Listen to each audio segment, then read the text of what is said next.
dibuka dulu oleh KM-nya. Siapa KM-nya? Sampai.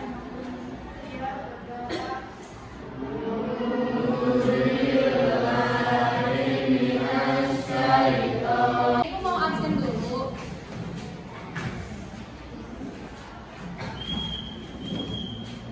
Siapa yang ada hadir hari ini?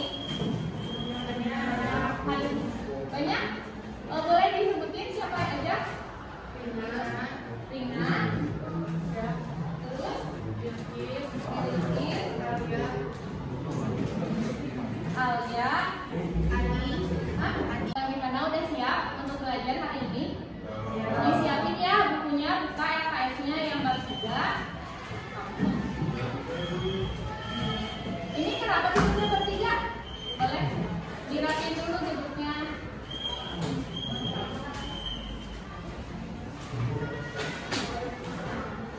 Sebelumnya ibu mau tanya dulu, tadi kalian ada yang terlambat gak? Ada yang terlambat gak? Gak ada ya. Bagus kalau tidak ada, berarti kalian mencerminkan saat hukum. Alhamdulillah juga kalian masih bisa belajar di sini, kan banyak orang yang nggak bisa lagi sekolah SMA. Jadi kalian itu harus bersyukur dan juga harus taat kepada aturan. Berarti, nah sekarang ibu akan jelasin tentang sistem hukum di Indonesia. Nantinya setelah pembelajaran ini kalian diharapkan dapat atau mampu mendeskripsikan tentang sistem hukum, menelaah sistem hukum, dan juga dapat menjadi hasil telaah tentang sistem hukum tersebut. Ibu mau nonton video terlebih dahulu tentang makna dan karakteristik hukum. Kalian boleh perhatikan dulu ya videonya.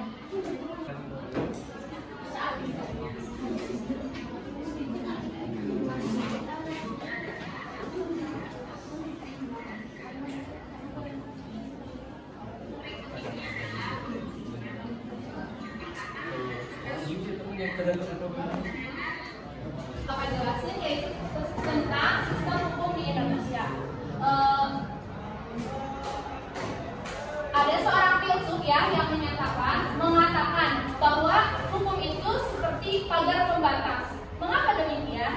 Karena apabila tidak ada pagar pembatas di kebun binatang, kita akan merasa gak nyaman, gak damai, gak tentram apabila kita ke kebun binatang. Jadi intinya hukum itu seperti pagar pembatas kita hidup di dunia ini.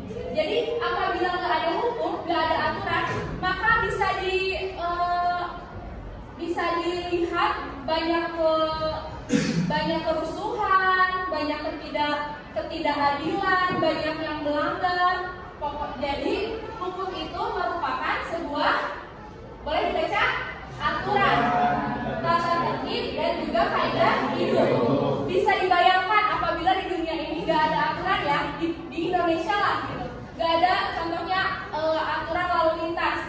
Nah, kita kan ada peraturan harus memakai helm biar menjaga keselamatan kita juga kan. Dan juga ada lampu merah, lampu hijau, dan lampu. Nah, apabila sekarang gak ada lampu merah, lampu hijau, kalian bisa bayangin gak dari sana motor pada jalan dari sana, maka akan terjadi kerusuhan, akan ada tabrakan mungkin, benar nggak? Dan bisa dibayangkan juga sekarang di sekolah tidak ada aturan atau tata tertib. Kalian kesini sekarang hari Rabu ya pakai baju ini, tapi kalau nggak ada aturan bisa aja kalian pakai daster, benar nggak? Cowok bisa aja yang pakai sarung, benar nggak? Ngerti nggak? Nah, sepatunya kan peraturan harus memakai sepatu. Mungkin ada yang nyeker, ada yang pakai sendal jepit. Jadi aturan itu sangat penting untuk ketertiban kita di dunia ini. Ngerti ya? Ngerti. Jadi bisa disimpulkan aturan hukum itu yaitu aturan, tata tertib, dan kaidah hidup kita. Lanjut. Nah, di sini ada pengertian hukum. Hukum adalah peraturan-peraturan yang bersifat memaksa, yang menentukan tingkah laku manusia dalam lingkungan masyarakat yang dibuat oleh badan-badan resmi yang berwajib. Pelanggaran mana terhadap peraturan-peraturan tadi berakibatkan diambilnya tindakan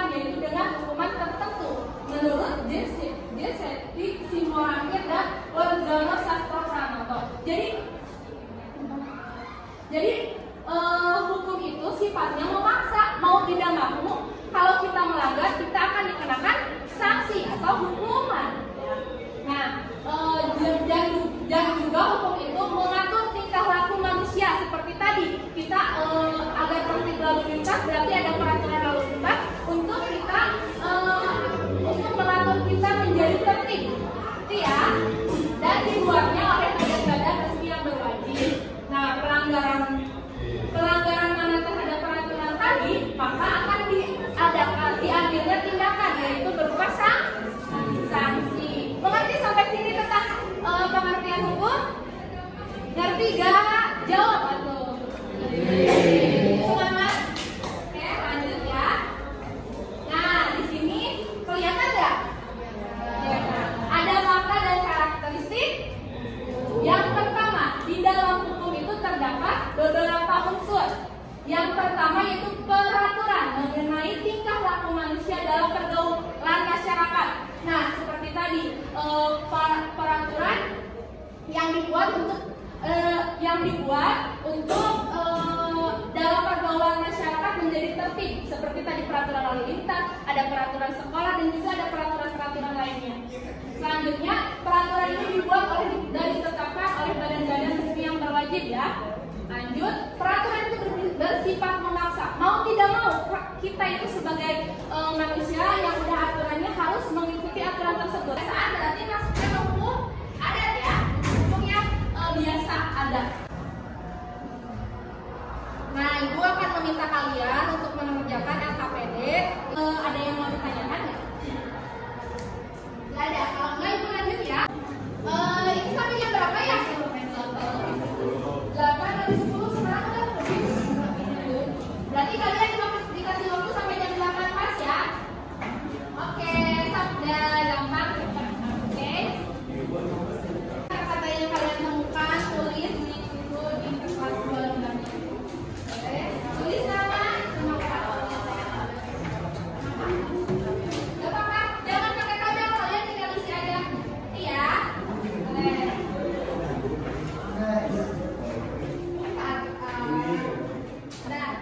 Setelah kalian ngerjain LKPD yang Ibu berikan, boleh siapa yang mau presentasi? Nanti yang presentasi Ibu kasih nilai plus. Bacain aja ke depan. Diperhatikan ya. Ya, bantu. Konsep yang ditemukan material, contohnya hukum perdata, hukum pidana, dan hukum dagang. Ya.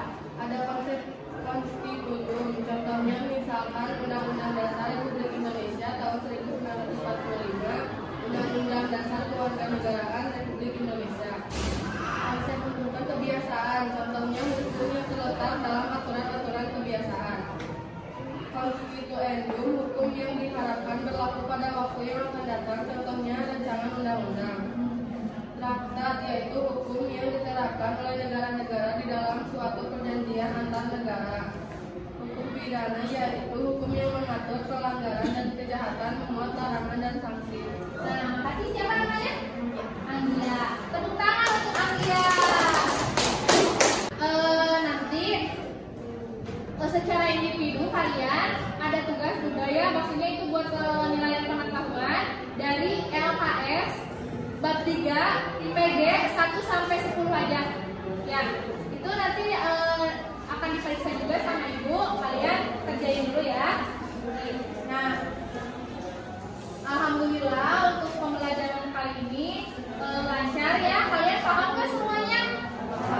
Jadi tadi hukum itu merupakan aturan, pagar pembatas yang merupakan aturan, tata tertib dan juga kaidah hidup.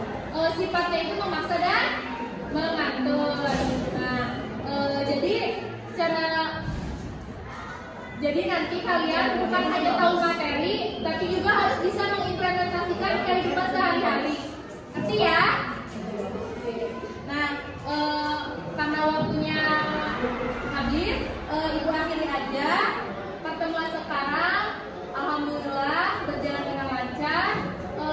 Mohon maaf ya apabila Ibu banyak kekurangan. Wabillahi taufiq wal hidayah. Wassalamualaikum warahmatullahi wabarakatuh.